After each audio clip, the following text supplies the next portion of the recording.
You're listening to the Comic Crusaders podcast. I am your host, Al Mega, CEO of Comic Crusaders and Undercover Capes. In this show, I'm sitting down with creators from all walks of life to talk about inspiration, process, the lessons they've learned, and a whole lot more.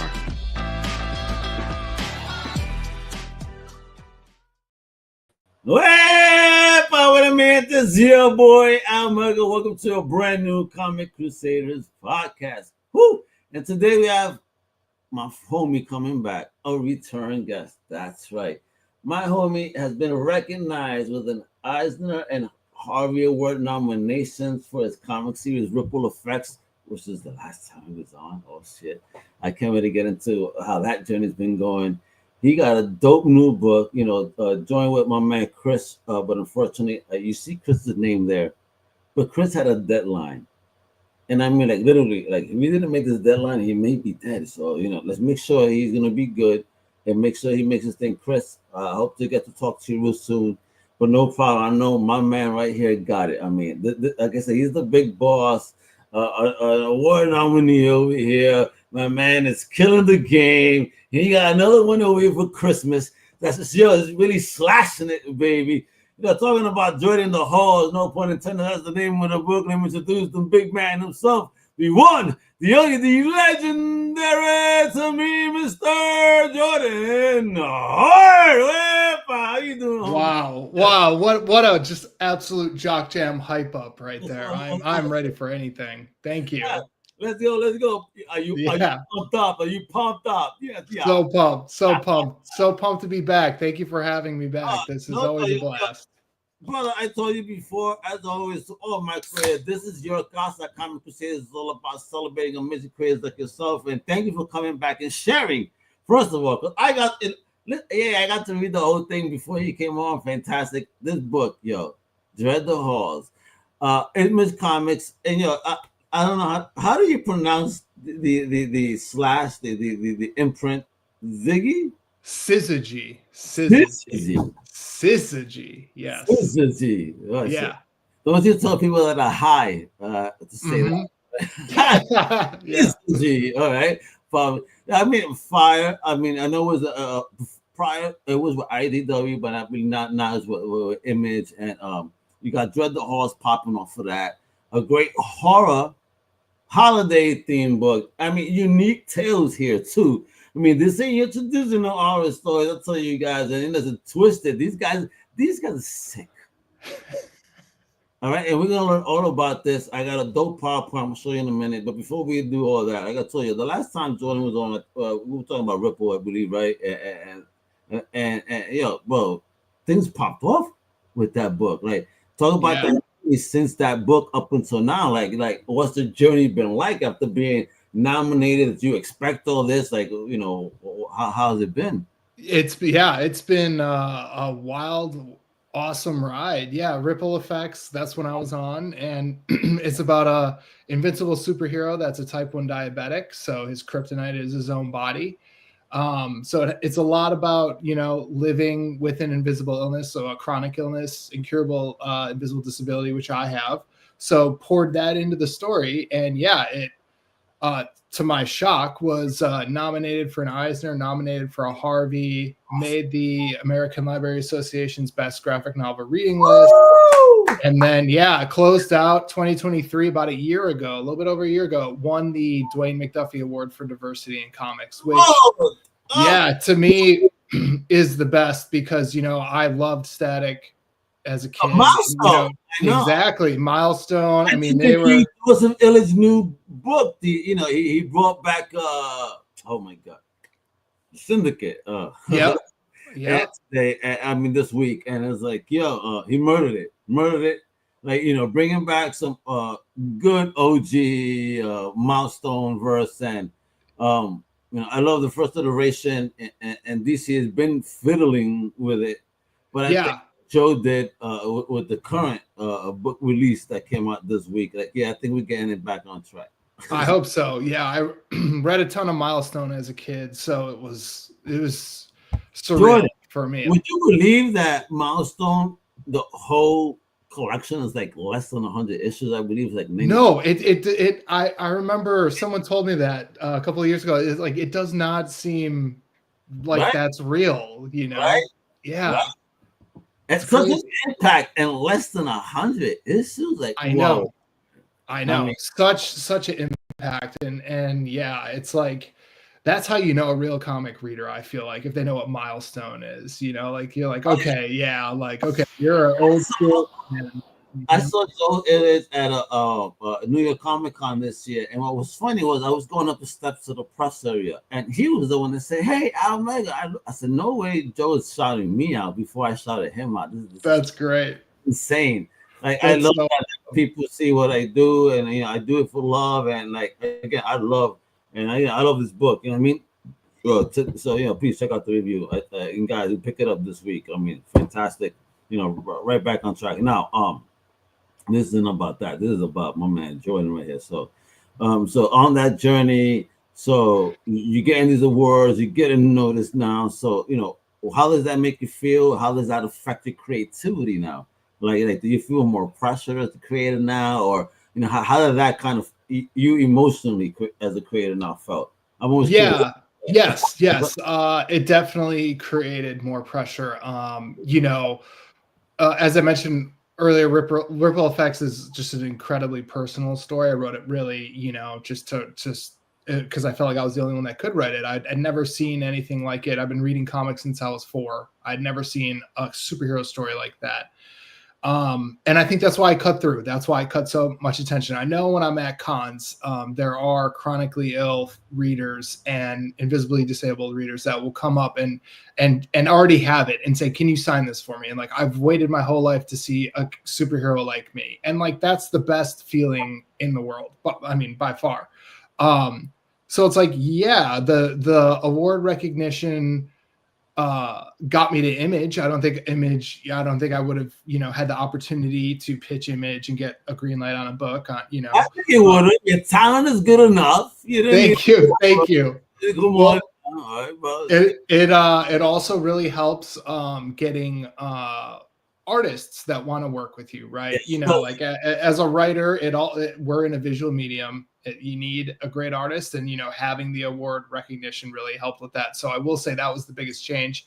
Nice. But yeah, it's a lot of pressure. So right after Ripple Effects, I did The Cabinet with David Ebeltoft, which we wrote together, which was for Image, and that was the complete opposite. And David really took the lead. How that feels, getting to Image and doing that. Lifelong dream. I bought Youngblood #1 off the shelf with grass cutting money. I got the 4. I bought it with grass cutting money. So it's like Image. Grass cutting money. Yeah. I was like, it was 7 or 8 at the time. Yeah, it was grass cutting money. So Image has always been my ultimate goal. So Ripple Effects got me there, and I was able to that fucking box right there. Right? Yeah. And to the pressure side of it, the question of that is like, for me, I don't know if I'll ever be able to match Ripple Effects just because of how personal it was. So I'm just trying to do things that are the same quality, the same high level, but just different in whatever way possible. So The Cabinet was a fantasy adventure set in 1991. Dread the Halls is 4 holiday horror stories, each with their own genre, their own tone, their own art style. Like I really worked hard. So yeah, it's like, how do I get out of not get out of the shadow of Ripple Effects, but how do I show that I can do other things, if that makes sense, So ultimately it comes down to what I'm excited to write, and Dread the Halls is idea I've had pre-Ripple Effects. Really? So, yeah. So it's very cool to bring it to life. Yeah. All right. So talk to me then. I always love to know the story of the Promance. Chris was supposed to be here, is not here. Yeah. And he's one of the creative collaborators, partners in what is Dread the Halls. Now you're telling me this is an old school story that but you hear your collaborative partner with Chris, and this baby is dropping. Talk to me. How did you meet Chris, and how did Dread the Halls get into the conversation of being what would be your next project? So Chris, before running and being the head of the Syzygy imprint at Image Comics. He was the editor-in-chief at IDW for a very long time. I want to say maybe 17 years. I mean, a very long time. Yeah, he was there for a very long time, and he was all the way up to chief creative officer and publisher, I believe, before starting Syzygy. So we, I'm Greater Los Angeles, IDW San Diego. So we would kind of always bump into each other at SoCal shows. But the difference is I am a hardcore collector. Like I said, I've been reading since I was 4. So you can see the spinner rack there loaded with comics. You guys, I want so bad. yeah. That's from Kickstarter. That's a remade one from a couple of years ago. They kickstarted it, and it was How much did you pay for that in that Kickstarter? I mean, I want to say it was like 300 total with shipping and everything. And I was like, I remember at the time I was like, oof, that's a lot, but it was worth every penny. Look at this shit. That's and they nailed it. Liverpool, I want to have that type of spinner right there. Yeah. So Chris is a very, very hardcore collector too. So I would see him in the booth, and I was a very indie writer at the time, writing small indies in LA. And we just kind of like started seeing each other at small comic shows and like collector shows and stuff like that. And then we really hit it off as fans, like him being chief creative officer at IDW, he's still a fan. And that's how we really became friends. We just started sending each other like random spinner rack themes. We'd come up like we could theme like a whole thing on a floating head cover, or a hand with heads on it, like the weirdest stuff. So we'd always go back and forth. And then along the way, over the years, we first met in 2014, so 10 years ago. We found out that we had the same favorite Christmas issue, and that's Bizarre Adventures 34 from Marvel. Yeah, it's a Joe Jusko cover from 1983, and this has, I don't know the exact number, it's either 5 to 6 Christmas horror stories in it. And of course it's Marvel, so there's superheroes, and it's like not super extreme. Hold on, put that on again. I mean, that is a sexy fucking cover. It's the best. This is for me personally, this is the best. Weirdness. I love the fucking head of a Marvel weirdness. yeah, a Marvel weirdness, and then not for kiddies, it's not, and then special hate holidays. Yeah. So this was our shared favorite holiday issue, because one Christmas we got each other comics, and we got down that. So, geez, a couple of years ago, we were like, it would be great to do our own one day. Chris is a very good writer. He wrote ROM. He wrote on like tons of titles too. It's like, well, it'd be great to do our own.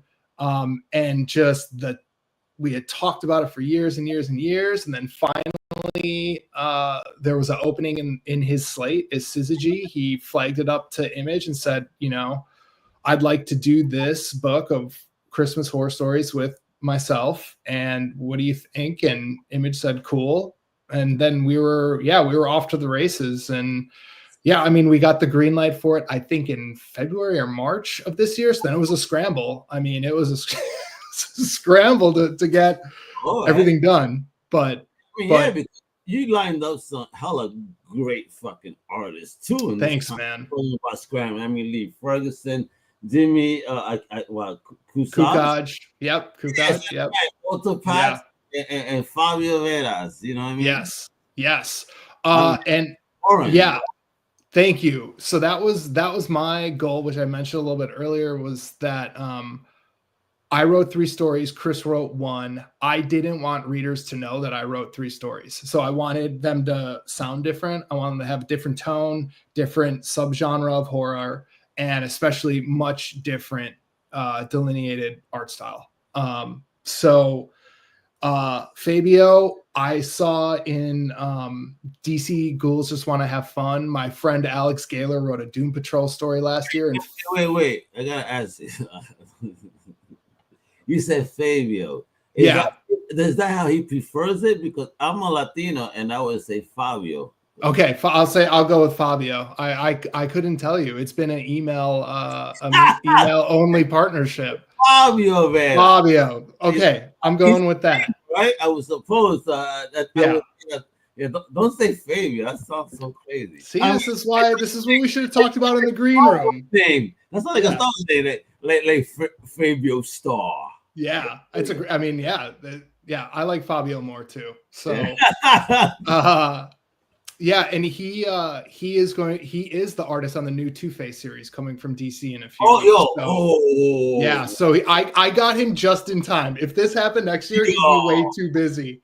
And when I reached out to him, he's like, "Oh, I'm starting this big project," and he couldn't say anything. He's like, "I'm starting this big project, but I think I can squeeze this in." And like, he never said what it was. And then I saw the press release article that it was. And he said, "Oh shit!" Right? Like, yeah. So, salute, bro, Fabio. That's crazy. Yeah. So he'll be great. And then that's gonna bring so much attention to the book too, because I've seen the artistry behind that shit. That, again, not just in this book, but even in the fucking superstar right here coming up. Yeah, man. It's nuts. And then Walter, who had a completely different style that did Northerners. I saw him on Instagram, reached out to him, and he was in, and I was like, okay, great. Oh wait, I'm always curious. So when you reach out to these artists like on Instagram, right? Yeah. So, what's the reaction to them? Like, what's your approach, honestly? Because again, I've been approached by people offering me opportunity, and I'm always like, yeah, right, whatever. Yeah. I mean, how do you approach that makes someone feel safe to respond? Well, it's a lot easier when it's an artist that has their email on their profile page, or it's like a business account, because then I can send an email. But the majority of the time it's an Instagram DM. So I'll just reach out and be like, hey, I came across your work. I absolutely love it. Working on, in this case, is that I'm working on a Christmas horror anthology for Image. I have a story that's however many pages it is. Wanted to see if you'd be interested in joining and doing it. And then, what is your page rate? So they know that they're going to get paid, not that it's like free work. Yeah. So like, I always tell writers, like when they're looking for artists, always work in that you ask for the page rate, because then an artist is much more inclined to respond, because they know that's what I'm looking for, Jordan. You heard folks, man. Listen to Jordan here. You want to roll you throw in what you want to pay them. Yes. Ask them what they want to be paid. Let's go. Yes. Yes. So that is how I did it. And then Jimmy, who did Krampus Slayers, and Maria the Wolf, who did cover A, which is the background right now. They were both at C2E2 in Artist Alley last year. We're talking about this book. I ain't even bringing this up. My God. I mean, look. It's insane. I colored that, and it was the most nervous I've ever been to color a piece of art in my life. Bro, fantastic, because this shit is fucking tattoo level shit. Yeah, right? She is incredible. She's so good. And, does she do tattoos? I mean, for real, like, this double would be. I'm sure. Yeah, I'm sure she would. So, yeah, she was in Artist Alley, and I was like, "Your work is awesome," and I could tell her work would be really good for a monster. I'm like, "Would you do like a Krampus cover for Image?" And she committed immediately, which is awesome. Well, do you see the sickness behind these individuals here? Like, make a Krampus cover and like killing little gingerbread men. What abuse on the cover. Yep, exactly. Make it horror. So, and she is awesome. She's been doing a ton of Marvel covers lately. I think I just saw her cover for Nyx 2 with X-23. It's phenomenal. So she's great. This is Marguerite Sauvage, who did variant covers for The Cabinet. And for this is from one of the stories, Northerners, which is has a very 70s cross-country skier in it. And I knew Marguerite would be great on that. And again, like I said, trying to delineate every story's art style as well as the cover art style. So just trying to. You know what I love about this this particular art though, because again, a lot of people always use the black lines, but I love the use of white lines on the outline. I mean, her white outline is so cool, and it's just really makes it pop, dude. Yeah, and she's awesome, and she's crushing the Marvel covers right now. She just finished on Power Girl, and she's just Fucking monster. yeah, yeah. This is retro right here. yeah. So this is Lee Ferguson. This is Chris and Lee Ferguson's story, and this was Chris's idea. This is a homage to an old EC Panic issue where it's a boy. You'll see it if you look it up. Just Panic Santa Claus if you Google it, and it's Santa coming down the chimney. Just same setup, but there's like a bear trap instead of the gingerbread man. So this was our homage cover of the series that Lee Ferguson did the art for the cover as well, and it's great. Oh yeah, I love this story. These little guys are little dicks, bro. Yeah. Great job. Like, yo, these little efforts. Like, what's wrong with you? yeah. And that's what I'm saying. These guys, this is a great. Listen, guys, this is a fantastic gift for your comic fan in your life. Stocking stuff for I know. If times are tight for you, listen, go to the comic shop and pick this up and give them this. Like, yo, it is fire. Different stories, and like he said, like, yo, Jordan, not for now, but you were mentioning you were trying different things, and bro, you fucking hit it. Thank you. What were those inspirations for these stories, or where were you coming from with the stories? Like, what were you digging into? Because what you've done here is beautiful. Here goes the credits page, but what's going on? Yeah. This is a look at Fabio and I's story, Dead Notes, which, so this one I did have an idea. I wanted to take something that's very merry and cheerful during Christmas and make it kind of insidious. So this one is a story about evil Victorian Christmas carolers. And and that was the only idea I had. I was like, I should make Christmas carolers evil because they look so friendly and nice and joyful all the time. But they are evil because they disturb your goddamn peace sometimes. I'm trying to eat dinner. Showing up, yeah. So that was just the impetus of the idea, and the story went from there. And this was a lot of fun. I colored it. I wrote it, colored it, and lettered it. So really? Yes. Well, my man getting put in that work, baby. Holy shit. Yeah. I hate sleep. Great job with the lettering too, bro. I'm a fan of lettering and placement to make sure it doesn't disturb the art. Like, I want to make sure I see my imagery and nothing is fucking it up. And bro, totally. Wow, bro, great fucking job. This is my opinion, but I feel like lettering is the unsung hero of a comic page. It's the offensive lineman of comic books. It only gets noticed when it's like messes up or is bad. You know what I mean? Like, yeah, sadly, but I spoke to the legend Janice Chung, and it was like, yo, like, legend. She was listen. Every comic book I think we read growing up was lettered by her. Yeah. You know what I mean? So it's like, she's a boss. She knows what she was talking about. Much respect and she gave so many great pointers in the interview. Like, I always look at what she says and like, yo, and I look for these details. Let me tell you, you're doing great, bro. Thank you, man. Great. So yeah, it was and then look at this.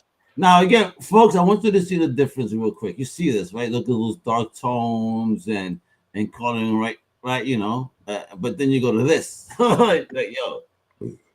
Okay. Yeah. So again, just completely switching the visual feel and dynamics between stories. So this is the first page of Krampus Slayers with Jimmy, which was I knew I wanted to tell a Krampus story because my grandma is a refugee and she had interaction with a tradition with Krampus that she told us when we were kids, and ever since I knew I wanted to do a story about that. How is that? All right, because again, I'm Puerto Rican, so we don't have Santa Claus, we don't have Krampus, we have the three kings. That's the island story, right? Yeah, kings and shit. So, talk to me about was Krampus a part of your growing up for Christmas, or is this something that was just introduced later in life and just grandma telling you like, yo, fuck Santa. Check this out. No, yeah, this is grandma telling my siblings and my cousins the story when we were older and not children that would be terrified. That in Bavaria, in Germany, they have the tradition of Saint Nicholas being the good and Krampus being the evil child eating creature that will eat you if you're bad. Like, you're not getting a lump of coal back then. Like, you're getting abducted, taken to a cave, and devoured. So this was pre-social media when she told us this story, and the internet was like pretty new at the time. So Krampus wasn't like a deal in the States yet. We had never heard of him. We didn't know who he was. And, now with the movie and with obviously social media, he's much more recognized, I would say, in America. But at the time when we heard the story, we're like, there's a demon Santa in Germany? What are you telling me right now? Yeah. So when I saw Jimmy's work at C2E2 and Artist Alley, I saw he was really good with like creatures and with action. So I wrote these pages just for him, for his style. So like I had the idea in my mind, but I didn't have a script. And when he came on, I wrote to his style. But like ultimately, I was like, dude, do whatever you want. I mean, this is like a guide. So like where there's going to be lettering and stuff like that. But I'm like, go crazy. Like you're the artist here. You're awesome. And he went nuts. Like it's so. Yeah, look at this Krampus. I mean, look at his thighs, and he got the hooves. Yeah, long tail that looks like he'll probably choke you with it. He just grab you. Like, those horns. Like, this is some scary shit, bro. I don't want.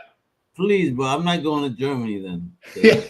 Well, not in December. Yeah, don't go in December. Yeah, man. Fucking this art, coloring, everything. Just panel work. Look at his eye candy. Yeah. Eye candy. Yeah. Fuck, I'm trying to tell you, isn't this not a great Christmas present? And I'm not showing you that whole book. I'm just showing you just little teasers, tidbits, little threads. Yeah. The greatness of this book right now, that's gonna be the perfect gift for the comic fan. I mean, look at this artistry. Look at that lettering, bro. Look at that. Yeah, thank you. Yo, right there. That shit is dope.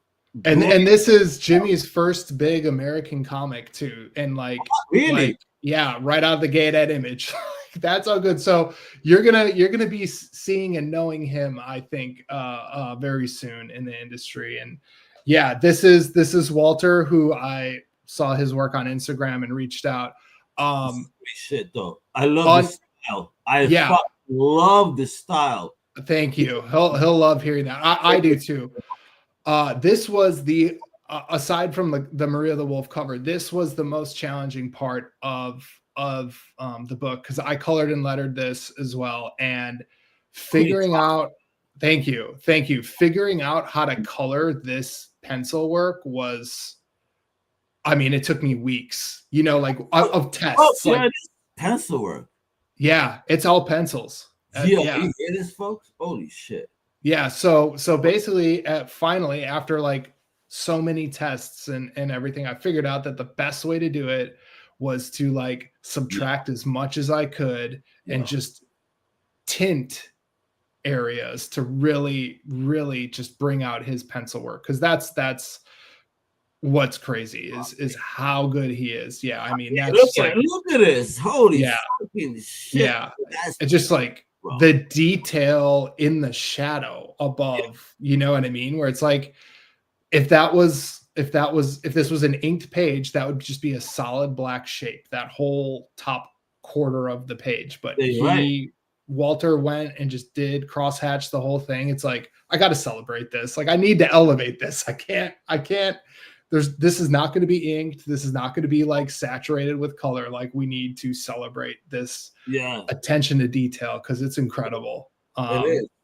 And you don't see a lot of comics like this, not anymore. I mean, we had an era of it, but it reminded me of like Epic in a way, the old Epic sci-fi, bro. Yeah, that was that shit. You're absolutely goddamn right. That's And that was like my guide to basically pull the colors. Because Epic was on cream paper for the most part, there wasn't color in it. So I was like, okay, I should follow what Epic did, and it finally worked. Again, beautiful. I mean, this is a gorgeous book, great stories. I mean, look at this, yo. Look at this. Oh my God, yo. Yeah. Once you get to that third panel, just with that red and how the black and white just stands out. Jesus. Yeah. Thank you.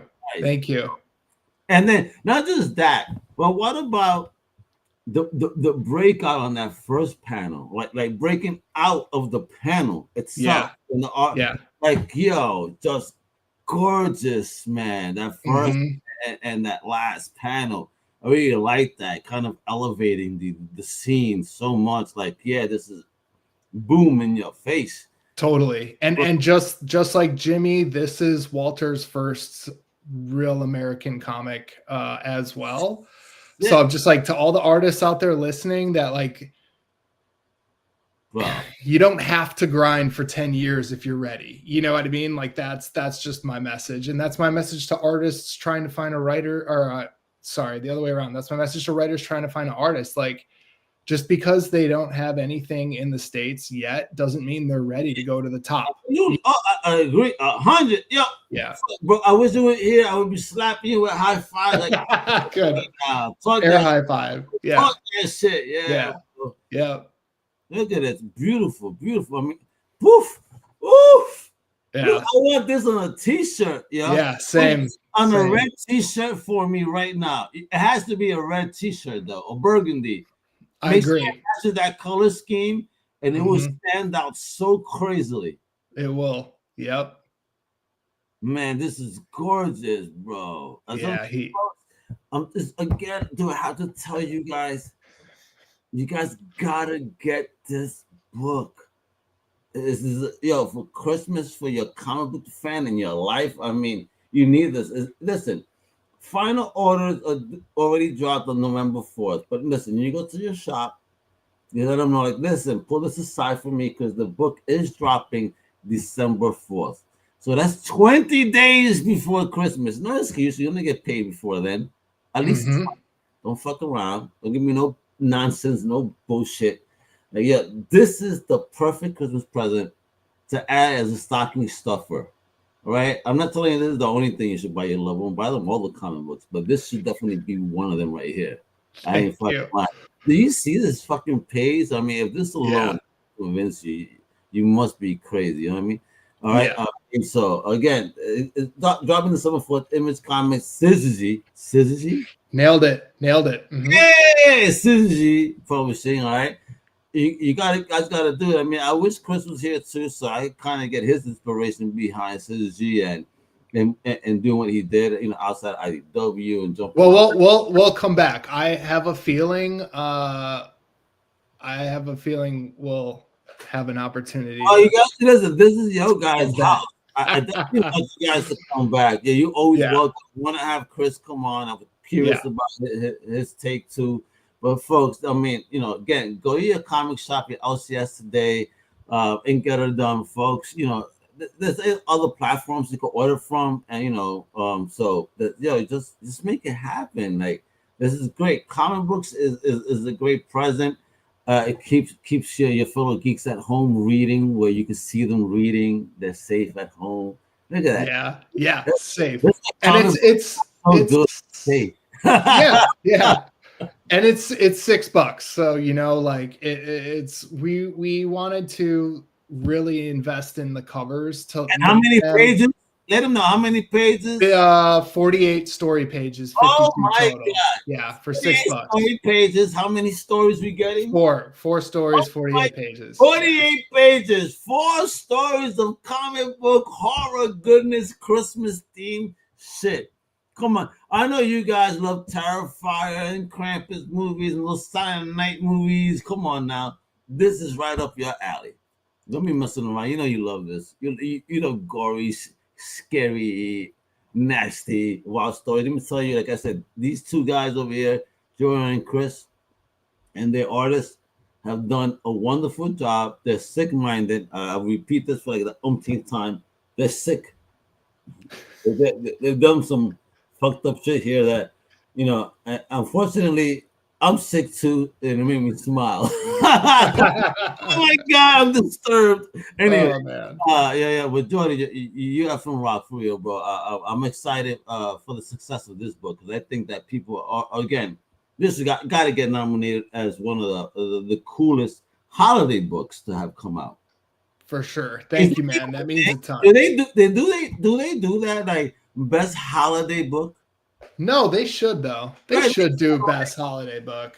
Yeah, idea. On every holiday, what was the best Christmas book, Halloween book, Mhm.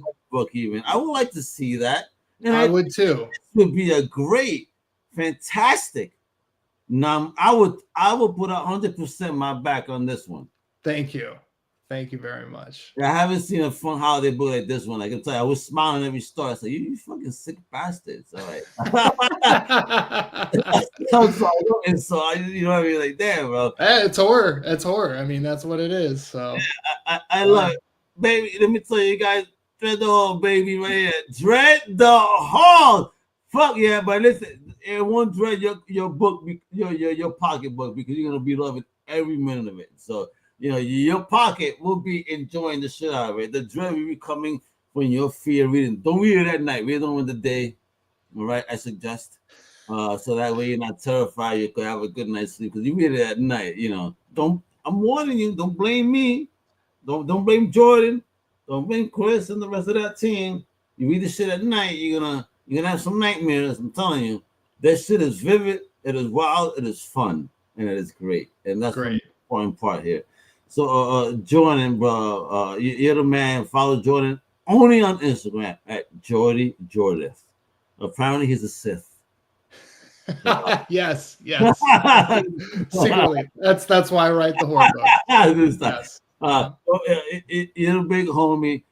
Any last words? Anything you want to say? Like before the year, 2024. We're almost at the end. Yeah. 2025. New con season starting.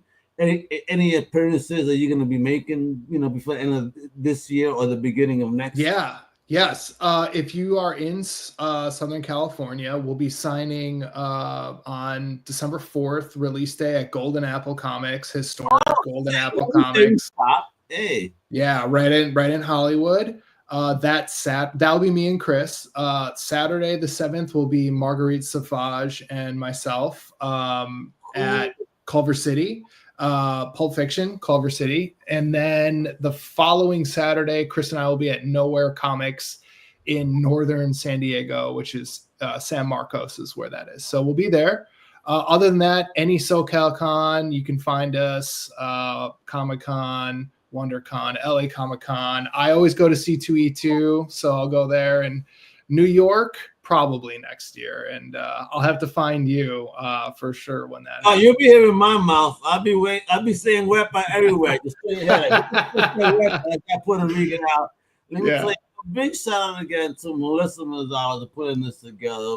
Big homie right there. Shout out first again if you're a comic book creator and need help in promoting your comic book project even more. So that's the big homie right there. Don'tHypePR.com. She be busy though. She is. She's busy and she is great. Highest recommendation. Small slots, so you better hurry the F up if you want to get in there, especially for 2025. I mean, but I tell you right now, a wonderful person right there, and definitely can help out. And I guess I got to introduce like my big homie here, Jordan. I can't wait to give you a high five. Yeah. Drink a beer or smoke a blunt. If no vice, no problem. I'll give you a high five. Whatever. All right, man. Sounds like a deal. Sounds like a deal. I want to thank all my Crusaders out here. Listen, we had so many people tuning in today. I appreciate you through X and YouTube. X is always a big platform. I love how people want to stray away from X. But let me tell you, I think X is a great platform for comic book people because, again, don't click on the shit you don't like, and it's going to be nice for you. I promise. The algorithm only follows what you click. You know what I mean? So make sure you click Comic Crusaders all the time, and then you're going to see all the amazing creators I'll talk to, just like Jordan. And hopefully next time Jordan will be dragging Chris in a headlock. Like, how dare you miss Al's pop? No, we'll just make him talk the whole time, and I'll just smile and nod. It's yeah. gonna be his show. So I will not ask you a thing. I want you to stand there and you keep pointing fingers. Answer. Perfect. Let's do it. We love you, Chris, when you're fucking around, but much love. And I get to my Comic Crusaders out there, to my fellow Crusaders, much love. I appreciate the crap out of you. Know what it is to do. You please follow us at comiccrusaders.com. All the socials of Comic Crusaders, except YouTube, which is Comic Crusaders World, because you have an extended family there. Yes, we do. All right. So I appreciate you. It means the world. Listen, I have even a link on my website. You guys want to donate to help? Just listen. We have so many domains, and those domains are related to my creators, right? But sometimes I need help too. It's getting tough out there, man. Listen. Hopefully things get better, but up until then, like yo, I know it's the holidays. Y'all feeling cheerful. Why don't you, help support some comic book stuff, And I'm only doing that right now because I'm trying to find my outro. Yeah, there we go. And I found it. So with that, much love, kid. Everybody, dread the horse, baby. Merry Christmas, Jordy Hart. Yeah. Mega. Hey, yo, Chris Ryall. Hasta la próxima. We'll see you soon. Wait. Thank you for listening to the Comic Crusaders podcast. If you like the content, please subscribe and turn on notifications. Also, please visit comiccrusaders.com and our extended podcast family over at undercovercapes.com. And also, make sure to download the Comic Crusaders app on the Google Play Store today.